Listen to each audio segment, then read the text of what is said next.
Hey guys, it's Annika and welcome back to another video. Today we're going to be doing a reading vlog. I just felt like filming another reading video. I've been picking up books a ton and just flying through them, which means I'm in midst obsession of reading. Today we're going to be starting with a super fun book that I've already started and you've probably heard of, which is Caraval by Stephanie Garber. I picked this up because, I mean, everyone's heard of the Caraval trilogy, but I personally want to read the series that comes after it, which is Once Upon a Broken Heart.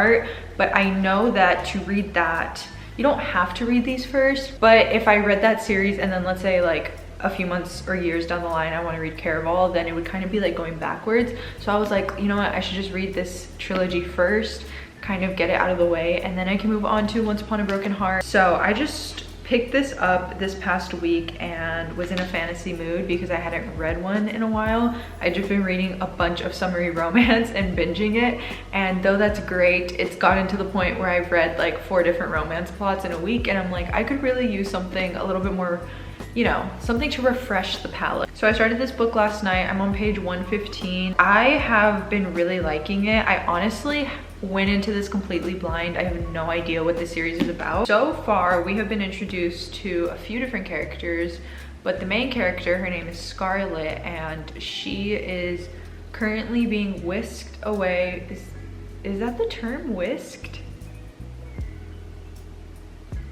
That feels wrong. She's been whisked away to participate in a game called Caraval, and I really have no idea what the game is. I have no idea what it has to do with. I have no idea about anything. Oh my gosh, what the heck? I just read the synopsis and that feels like a spoiler. So Scarlett has never left the tiny island that her father and her sister live on. Her and her sister get invited to a Caraval game, which I guess is this like mysterious magic game that takes place at a different island. This season's Caraval game revolves around her sister Tella and whoever finds her first, and we follow Scarlett, which is the older sister. Scarlett has been told that everything that happens during Caraval is only a performance and not to get like immersed in it and not to start believing it, even though it's super believable apparently, because then that's when it becomes deadly.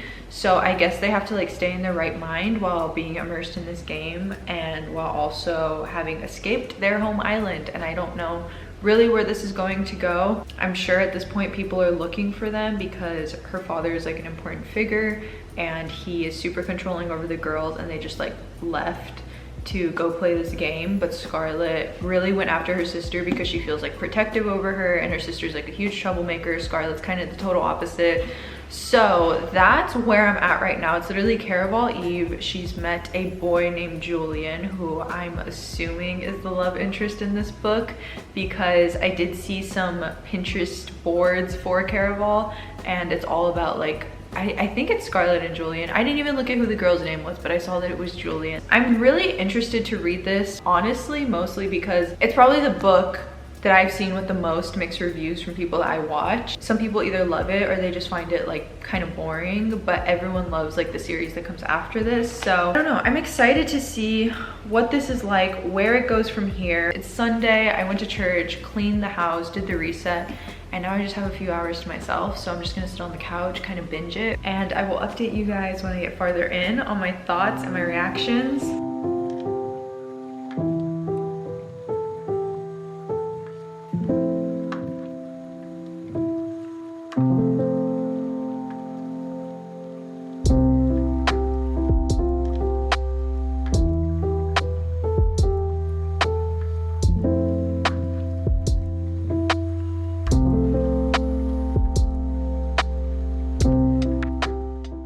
Just want to take a second to introduce you guys to today's sponsor, and I want to thank BetterHelp for being the sponsor of today's video. Therapy is something I am a huge advocate for when it comes to taking care of your mental health. I've done it throughout the years. Since I was a kid, I struggled with anxiety really bad, and so therapy was a tool that I was able to use to really get me through that, help me overcome it, and be able to manage it in a very healthy way. There was a lot of times where I felt like I couldn't open up to the people closest to me in my life, and sometimes it was just way easier for me to go to someone who was licensed and let them walk me through whatever I was feeling or going through first before I brought it to those around me. And they helped me understand myself in a completely new way, helped me understand my mind in a completely new way. BetterHelp is a company that you are able to use and sign up for if you want to be connected with a licensed therapist. If this is something that you have been wanting to try or you've been thinking about, then you can sign up with BetterHelp. And the link you can use is betterhelp.com/AnnikaStevie. And if you decide to use that link, then you'll be taken to their website where you'll be able to sign up and answer a few questions so they can get to know you better and really be able to match you with a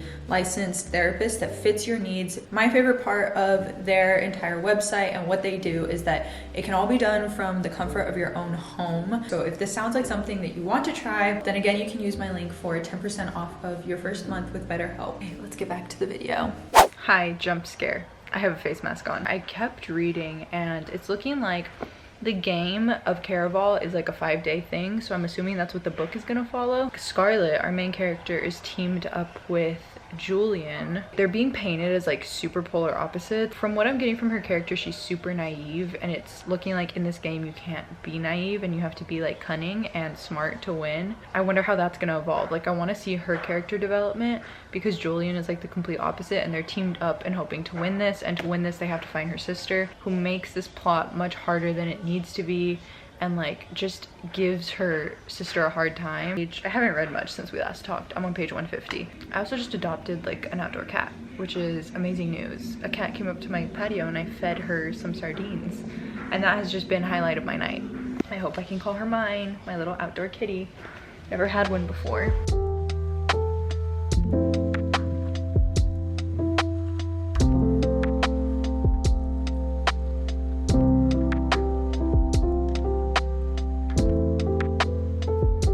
I can't wear my glasses while I have a face mask on, so I feel like I'm reading lines twice to try and see.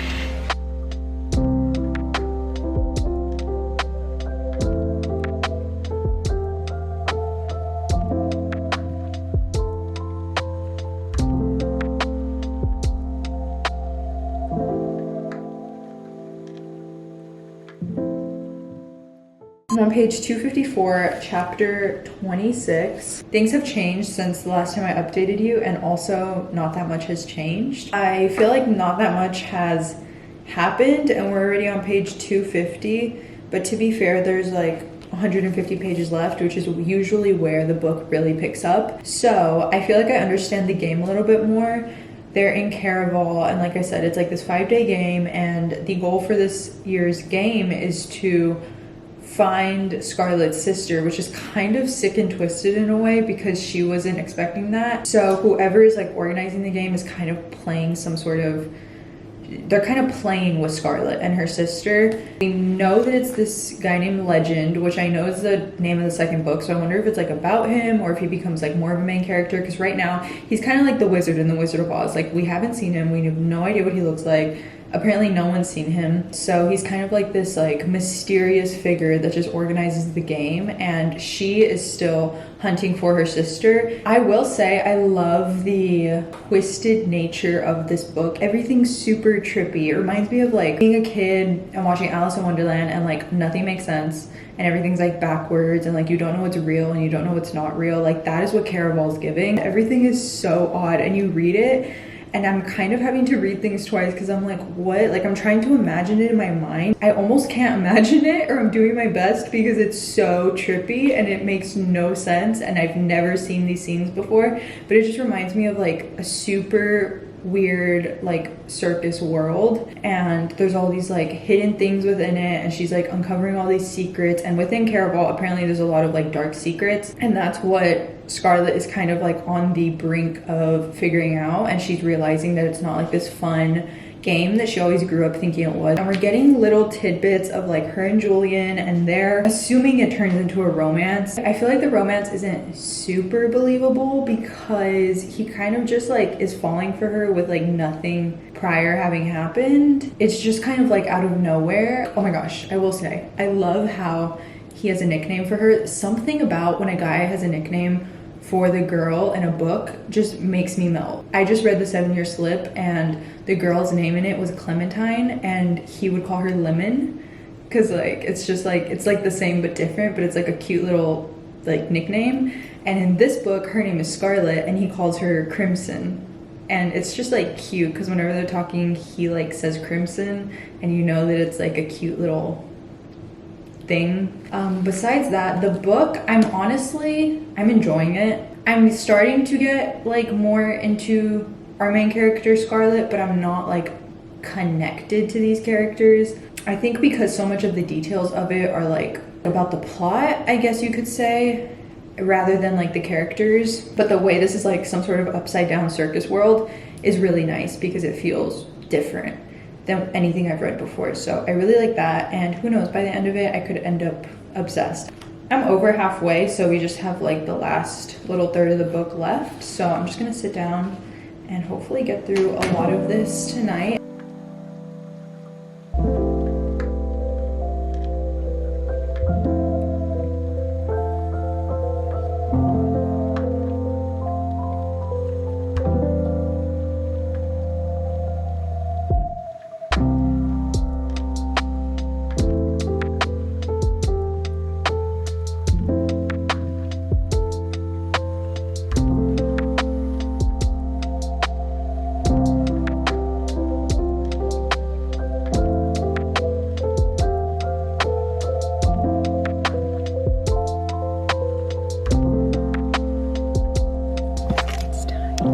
It's review time. Let's talk about Caraval because I finished this book last night and I gave myself some time to like sit on it. I didn't want to give a rating right away because I had mixed feelings when it ended. I've decided to rate this book 3 stars.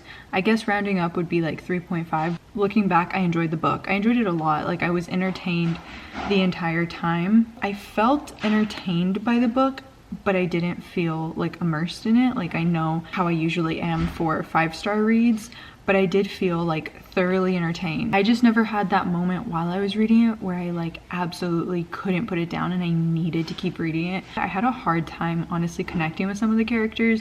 I don't really like Tella and I didn't love her personality or the choices she made throughout the book. I liked Scarlet. She wasn't like my favorite character. And then when it comes to Julian, I also liked him, but I just felt like confused and conflicted by the end of the book about how I felt about him and what he did and how it all played out. I will say there was so many plot twists throughout the book. Like it's plot twist sandwich with plot twists. And so that's what makes it really entertaining to read because you're like, wait, what just happened? And then you keep reading because you're like, I guess this is where this is going now. I do feel like the end of the book, this might be controversial, but I felt like it was kind of a cop-out. I don't know, it kind of makes you appreciate authors like Sarah J Maas and what she does with her fantasy books because I feel like those plot twists and those endings are so intricately woven into the storyline. So when the ending comes, whatever plot twist it is like super unexpected and also very calculated by her, and that makes her like a really great author in that way. And I kind of felt like the ending of Caraval was a cop-out, or I like expected more from it. I don't know, I just didn't love the ending. I didn't love the way it wrapped up, what was revealed at the end. And then we kind of get Scarlet and Julian because you know that they're like falling for each other the entire book, but at the end of the book it just ends in a really weird way, and I was already feeling like their chemistry was like not that believable. And by the end of it, I don't even really know why they're like into each other, but what made it really, really enjoyable was the setting of Caraval and the world of it. It's so creative, so detailed. I loved following that, and I thought that was probably like what made the book really fun and interesting, was that you're in this crazy world, and just like the imagery of it that Stephanie Garber paints is insane. I'm basically like watching it in my mind as the book is explaining it, and there are a lot of details that I would have to stop and think about like how that would actually look. If I could explain it, the writing gives you a dizzy feeling, but in a good way, because you're kind of like, whoa, what would that even look like? But so creative. I wouldn't have thought of that. I would recommend it. I just don't think I would ever reread it or think about it. I know a lot of people say this isn't her best work though, that actually the books left in the series are way better. And that being said, I am going to keep going reading this because this is actually the lowest rated book on Goodreads. And I did start reading a bit of Legendary already, which is the second one, and I actually went to Barnes to grab it right before they closed. I guess we're just going to binge this trilogy because I'm kind of in the mood for it, and while I'm like on the wavelength of Caraval, I might as well just keep going with it. I'm kind of interested because I think this is from Scarlett's sister Tella's point of view. This is the highest rated book from the trilogy on Goodreads. And I love a middle of a trilogy. I don't know why. I feel like the second book for some reason is always the best. It's thicker than Caraval. This is 485 pages, but it's not too bad. It's actually pretty big. But I'm going to listen to it on audiobook and potentially start a reading journal while I do that. I feel like it would be fun. I've been watching everyone make their reading journals and now I kind of want to make one. I'm gonna make such a simple version of it though, and I can do it in the book vlogs. So I think I'm going to do that. I might start it tonight, I might start it tomorrow, I might start it in the next few days, but I'm just putting it out there.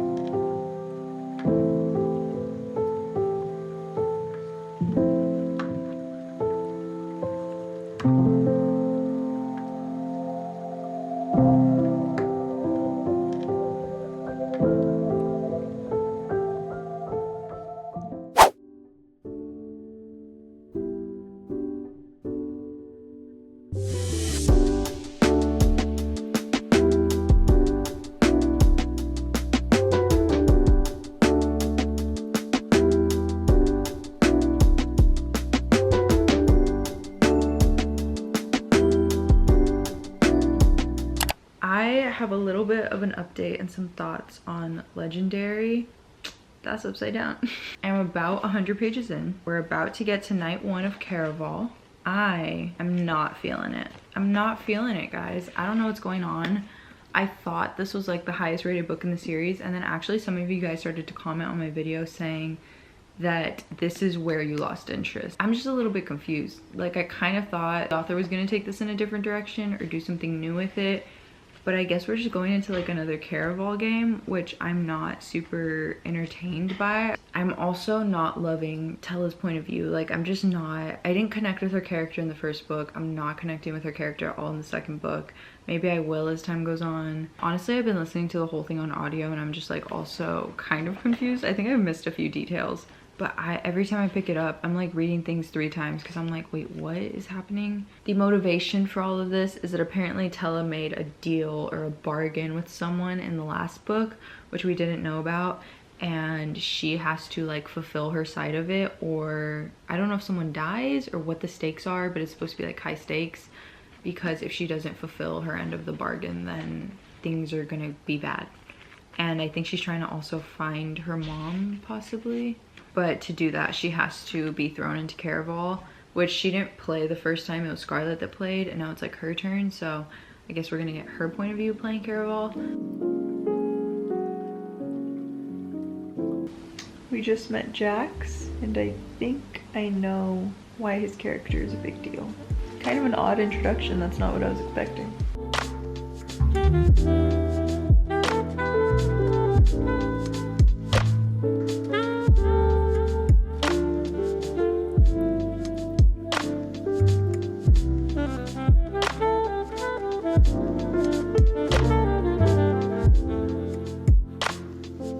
I've gotten through more of Legendary. I'm now on page 287. I've been reading it for like 3 days, which is pretty good for me. I'm still learning how to binge books faster, and this pace has been just great for me. I think I told you all how I was feeling at the beginning of this book. I was having a hard time getting into it. I felt like the pace of it was really slow, especially compared to the last one. And I was honestly just kind of confused with the beginning. Like, I didn't know where it was going, and I felt like it was gonna be a little bit repetitive because we just read about Caraval, and especially if you're reading these back to back, like, you're kind of just going into another Caraval game, which is exactly what happened. And I felt like it was kind of unrealistic, and I say that with quotations because obviously this is a fantasy book and like everything's unrealistic. So, you know, I just mean, like, I felt like that wasn't natural for the plot to go into, that, oh, it was just gonna so happen that another Caraval game happened. Now we're in the middle of Caraval, and this is all from Tella's point of view, which I'm actually enjoying more than I thought I was. She's gotten herself wrapped up in a few things that are quite interesting and honestly high stakes, and higher stakes than the last one. So I felt like that definitely makes it more interesting. I'm on like night 3 of Caraval, I think, so almost done with the game itself. Scarlett's still involved. We're still getting honestly a good amount of her. I personally don't like where her and Julian's relationship has gone. I just don't like the turns that it took, but there was a lot of potential there. However, we see Tella wrapped up with a few guys herself and just kind of like navigating that. There's a lot of like, with Caraval, a lot of them are actors, and so you don't actually know what's real when you're reading it. You don't know what feelings are real, you don't know what interactions are real or part of just the game. So I think that definitely keeps you as a reader kind of like intrigued and on edge, because even as I'm reading it, I'm like, well, what part of this is actually true? And so we're seeing just Tella figure out how to navigate, honestly, the mess that she's gotten herself into and that she's kind of in the middle of, and how she's going to fix that, how she's going to solve that, and in the end, how she's going to win Caraval, because that's supposed to kind of solve everything for her. And Scarlett's also kind of getting wrapped up into it, but Scarlett's a little shadier in this book, which I kind of like. These books are very plot heavy. If you're looking for romance, these are not the books. It's very plot driven. Like everything you're reading about, everything the characters are doing is because of the plot, and everything just surrounds that. It surrounds the game of Caraval and also like the master legend. So very, very plot driven, which I honestly like in books a lot. But that does mean that sometimes if there's not like a lot of subplots, it can get a little bit slow or a little bit boring. I felt like the book didn't really pick up until page 145, 150, which in my opinion, especially for the second in a series, is pretty late and far in. And that's what made it so hard for me to get into this book. Like if we had condensed the first 145 pages into like 30 pages, that would have been great, and it would have saved us a whole lot of time. I mean, I know it set up the book in a certain way, you needed the details, but I just felt like it literally could have been summarized into like 30 pages, because it was just, it felt like it dragged on for so long. After this, we'll probably do one more book for this vlog and then call it a video.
I ended up finishing Legendary yesterday. I was listening to the audio version, finished it while I was at the gym.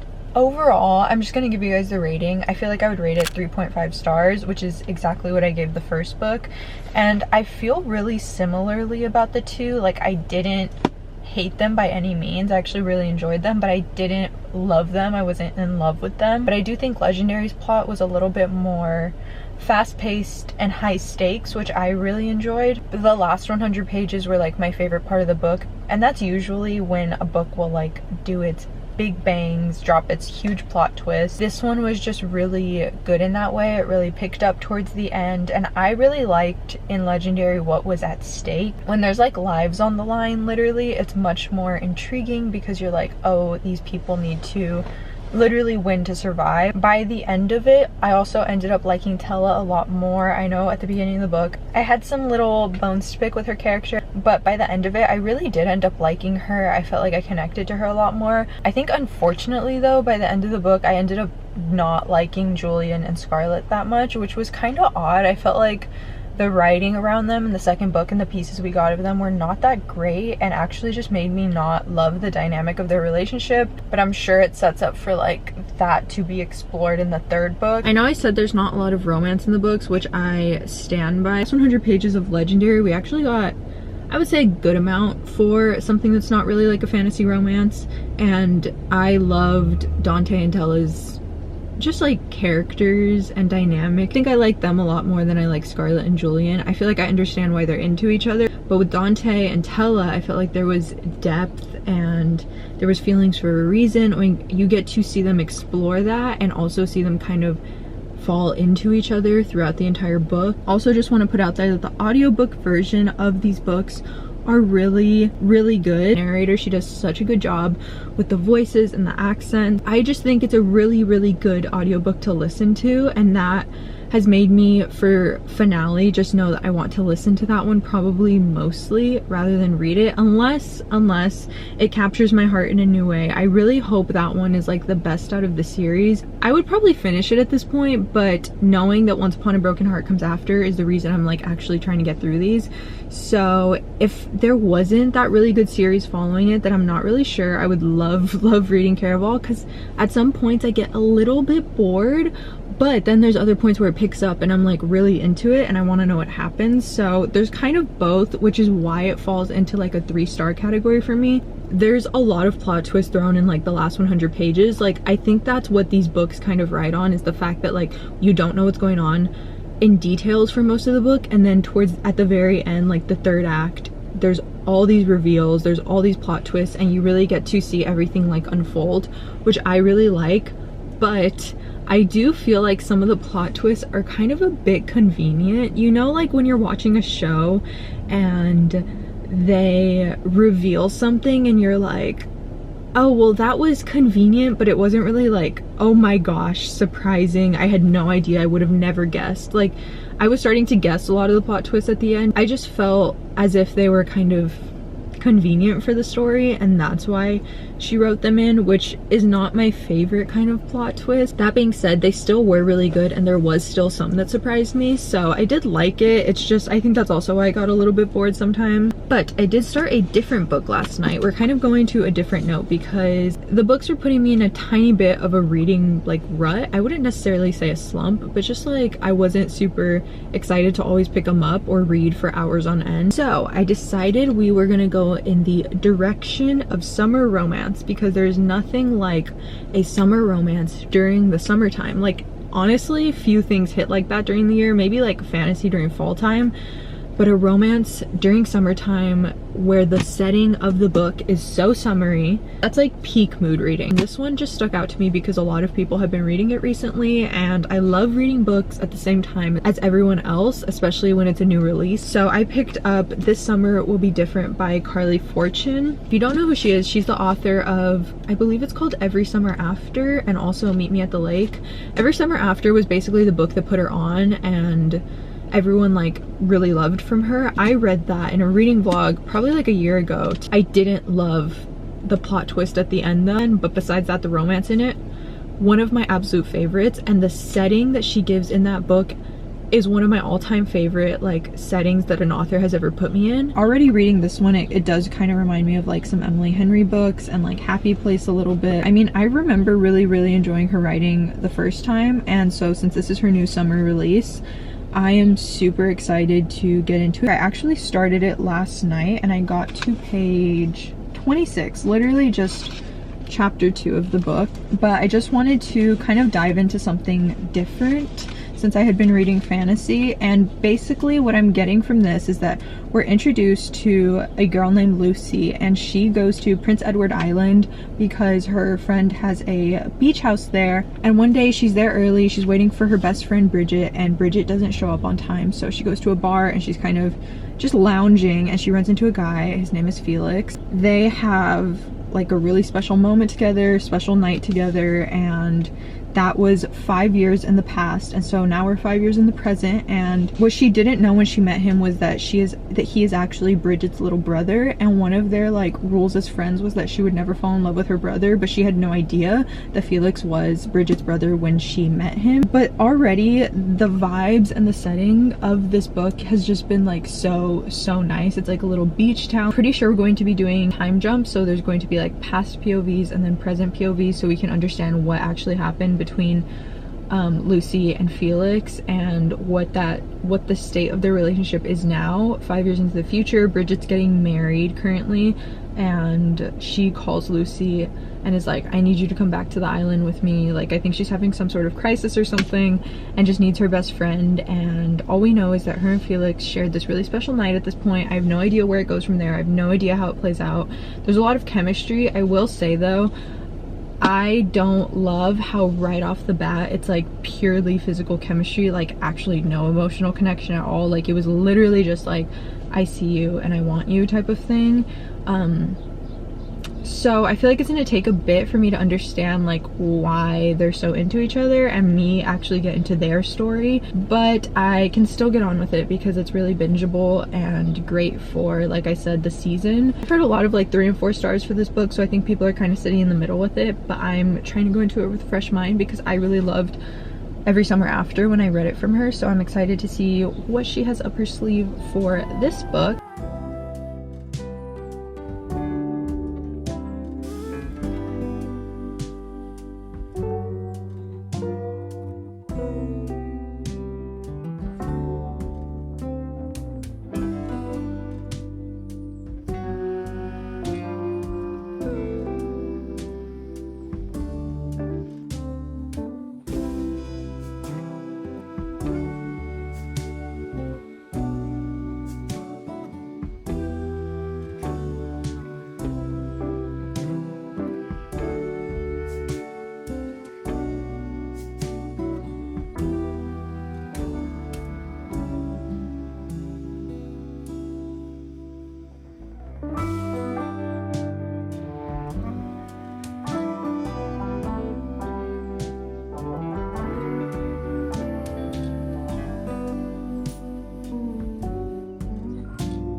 The romance is written in this book, when you get to the really emotional parts of it, is adorable. Also, it's literally 3 a.m. and I can't sleep because I accidentally fell asleep at 9 and then woke up at like 2:45 super disoriented and now I can't sleep, so I'm just gonna read until I hopefully get tired again.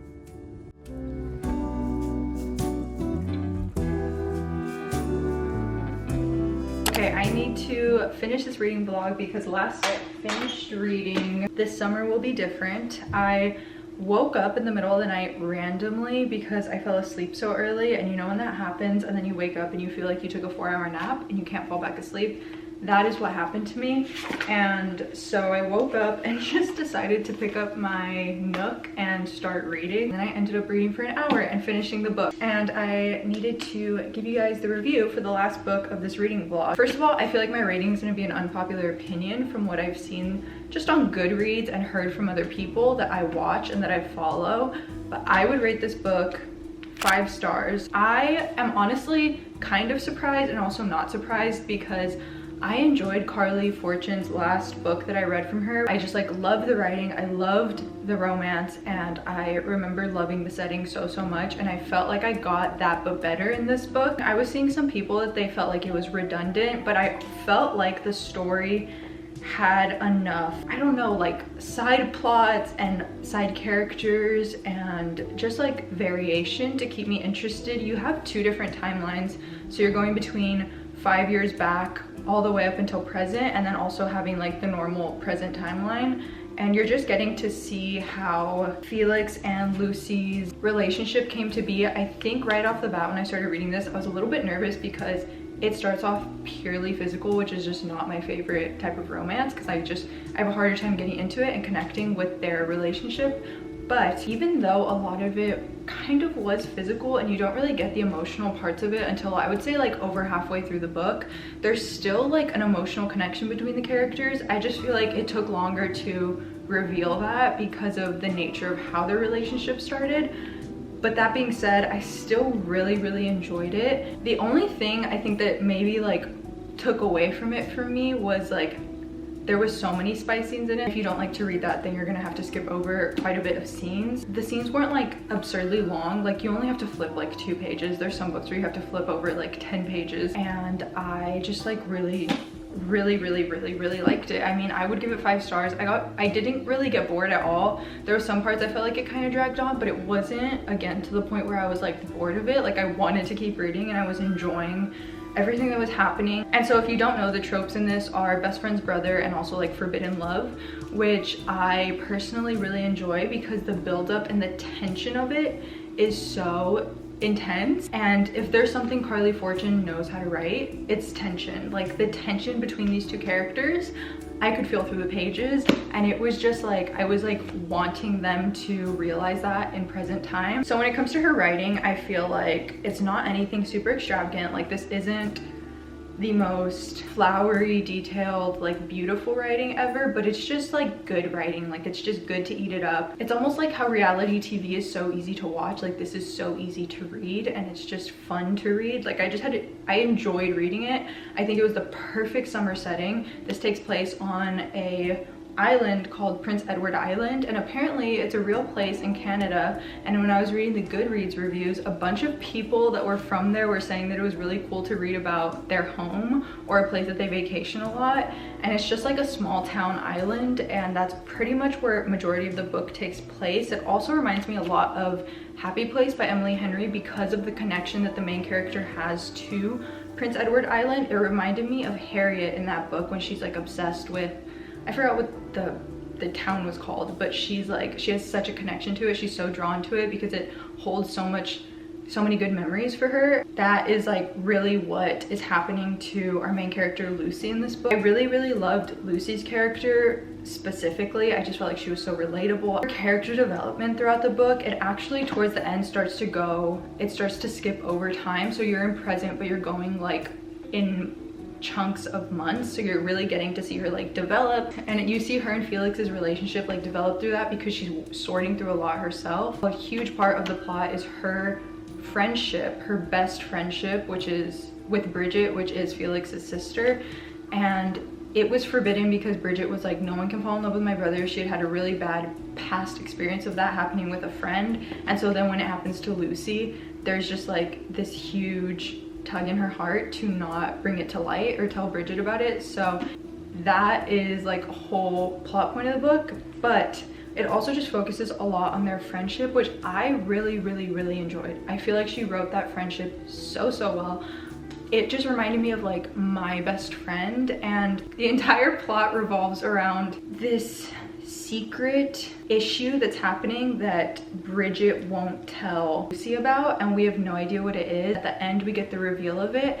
I heard some people say they didn't like the reveal. I personally loved it. I felt like it wasn't morally gray. It didn't ruin the story, it didn't ruin the characters, and it was so relatable. Like it actually made me sad reading it. If I was Lucy, I would literally be so sad about this and devastated because it's such a real thing that friends go through, especially as you grow up, and it just made me really sad. And I was like, I totally relate to this character right now. I don't really have anything besides that except that I loved Felix. Oh my gosh, I loved his character. I loved his character. It starts by describing him like physically, but it gets really, you get to know him and you get to know his traits, and he's really just like endearing in that way, and the way he treats Lucy and the way he loves Lucy, like it's just so endearing, and I loved reading about it. I would say the best part of Carly Fortune's books are the setting. 1000%. I will always buy her books because the way she paints setting makes me want to be in these places, but when I'm reading the book I feel like I'm there, so I don't want to stop reading it because I love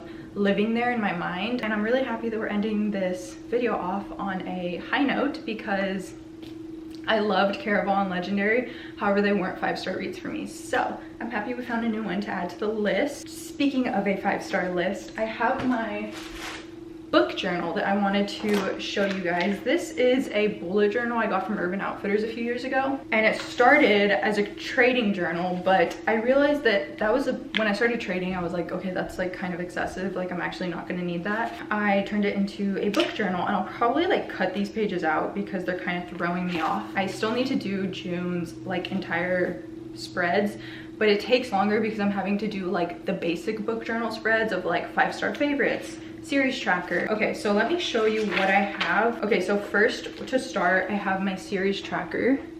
We have this right here. It's just all the series that I have. I'm gonna add some more here that I've started. I was writing them in and I still need to draw in a few more, so, and start checking them off. So I'm going to do that. And I also put some that I already know are like TBR soon, like Throne of Glass, Crescent City.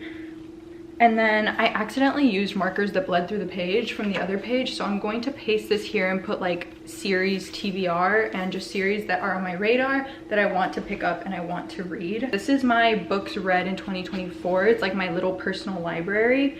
And you can see I already have penciled like the books. I just need to color them in and write on the spines the books that I've read, but it looks like a little library and that's kind of the point. So this also bled through, so I'm gonna have to like paste something on top of it, but it's a book log.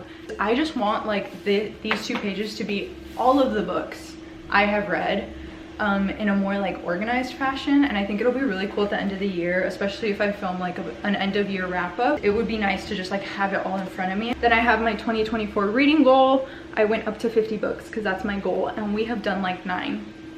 So we have a lot to go. But to be fair, I literally started reading this year in like April, but it would be really fun at the end of the year if I haven't hit that goal to film a video trying to hit that goal. Okay, on this side we have 5-star favorites. So this is all my 5-star books. I'm gonna print them and then I'm gonna continue it on this page. And then here I already have June's like cover page penciled in. I don't know if you can see that. Yeah, you can kind of see it. It's gonna be a swimming pool and I'm gonna put like a beach ball and an umbrella. I also wanted to give you guys my summer TBR, but I'll probably do that in the next video because that one is like specifically summer reading themed. Before we go, I have a mini Barnes haul because I just got back from church, and after church, that's my day to hit Barnes & Noble. 2 of them are for videos. One is kind of on theme with this video. The first one I have is The Paradise Problem by Christina Lauren. This is the new Christina Lauren book. I've heard it's super summery. I saw Haley read it and she loved it, and it has really good ratings on Goodreads, but I just love Christina Lauren's writing and I think this is going to be perfect, especially because it's a new release, so that's really cool. I picked up Finale, which if you don't know, but you can probably tell by the cover, it's the last one in the Caraval trilogy. And then lastly, I got Just for the Summer by Abby Jimenez, because like, first of all, this cover is summer art. Like, this is literally beautiful. I love the colors. It's just so satisfying for my eyes to look at. This is the like 3rd book in the Part of Your World series, but also standalones, and I'm just not reading them in order.